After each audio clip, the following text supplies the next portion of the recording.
दंडवत प्रणाम। जय श्री कृष्ण। मैं अभी जस्ट कंपनी से आ रहा हूँ, पास में ही है कंपनी हमारी। आप हमेशा खुश रहिए और मैं हमेशा भगवान से प्रार्थना करता हूँ। आज का विषय है ये देख रही आप, मेरे हाथ में नीम की पत्ती है। लेकिन इसका बताने से पहले मैं आप और हम ले चलते हैं औरंगाबाद, पैठन हमारे श्री चक्रधर स्वामी जी का स्थान है। सन 1200 के आसपास हमारे स्वामी जी, भाईसाबाई जी और नागदेवाचार्य जी ये सब साथ में मिलकर पैठन में रहते थे। पैठन में एक बहुत बड़ा डैम है। डैम से कुछ दूरी पर गीता मंदिर है और वहाँ से ऑटो पकड़ के हमें तीर्थ स्थान श्री चक्रधर जी स्वामी का जाना पड़ता है। तो वहाँ पे ऐसा है कि श्री भाईसाबाई जी प्रेमिया भक्त थी।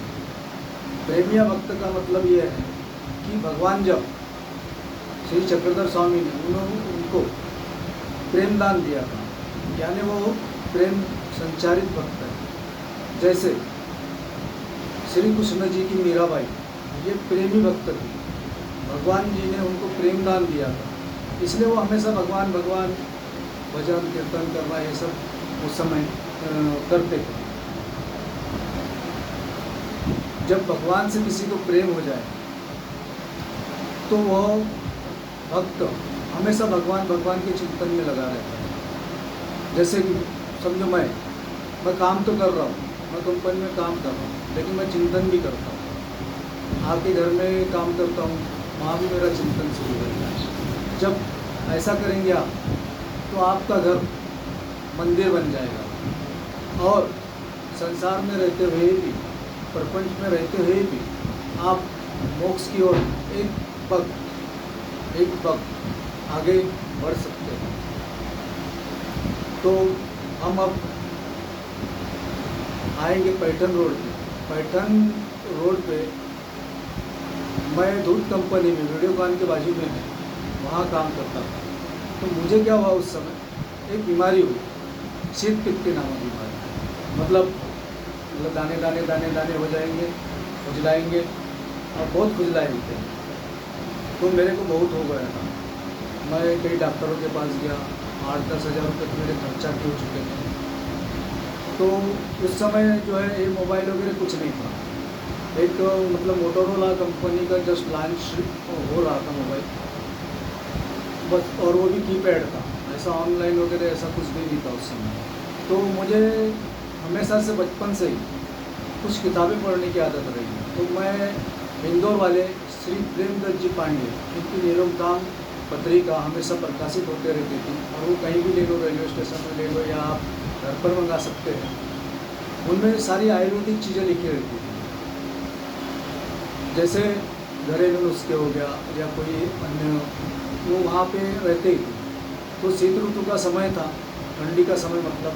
तो मेरे को इतनी परेशानी हुई कि मैं ये डॉक्टर का वो डॉक्टर का, बहुत पैसा खर्चा हुआ। आखिर में मैं जब शीत ऋतु का एक अंक आया प्रेमदत्त पांडे जी का, तो उसमें घरेलू नुस्खा करके लिखा हुआ था कि 15 पत्ती नीम की ले लो और गोल मेरी, मतलब आप 2 पत्ती के पीछे 1 दाना, तो 14 पत्ती ले लो, 7 काली मिरी दाने ले लो। ऐसा 21 दिन का कोर्स है, मतलब 20 दिन का। तो उसमें क्या हुआ, मैं भी सोचा कि भाई चलो आजमा के देखा जाए, है कि नहीं। तो मैंने यह पत्ते ऐसे कवले, अभी तो ये कवले ही है पत्ते, मतलब मैं आपको प्रैक्टिकल करके दिखाऊंगा। ये नहीं कि मैं तोड़ के लाया हूँ, मैं इसे आपके सामने, मतलब ये सब मान के ले लो, इसमें 8-10 जो भी होगा चलेगा। या ऐसा ले लीजिए, ये ले लिए। अब इसमें करना क्या है, हमें 5-7 दाने काली मिरी ली, ये गोल मेरी है। इसको करना यह है कि जैसे आप खा लीजिए, ये ऐसा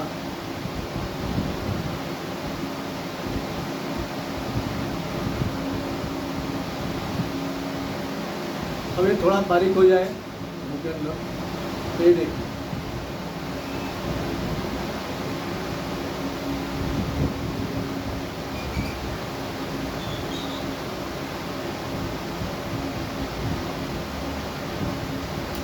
अब इसको चबाने के बाद क्या है, आपको पानी पीना है।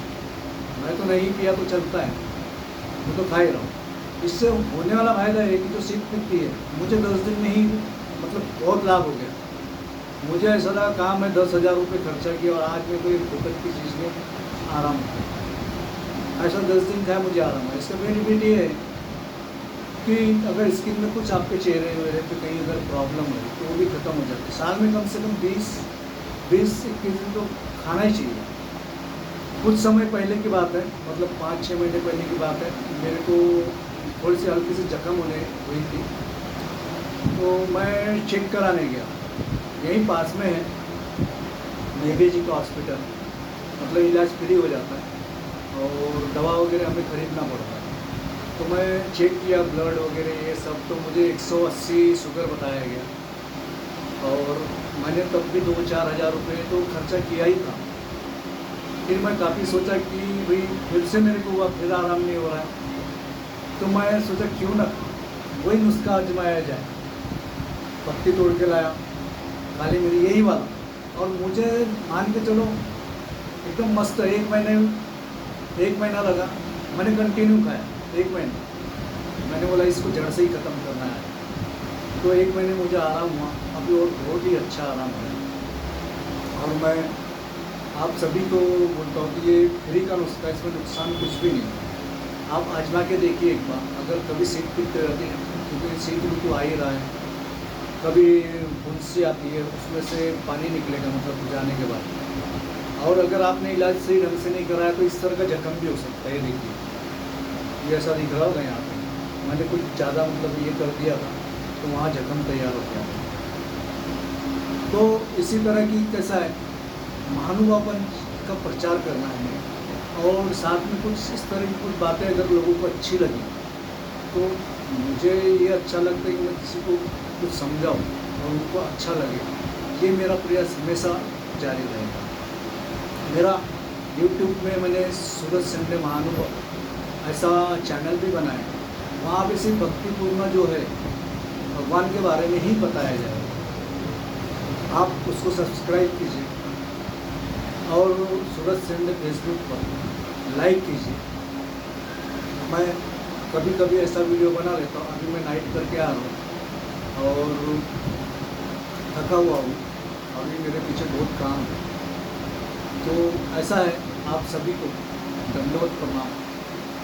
मैं आते रहूँगा और आप और हम सभी बोले दंडवत प्रणाम। ऐसे नहीं, ऐसे बोलिए जय श्री कृष्ण महाराज की जय। दंडवत।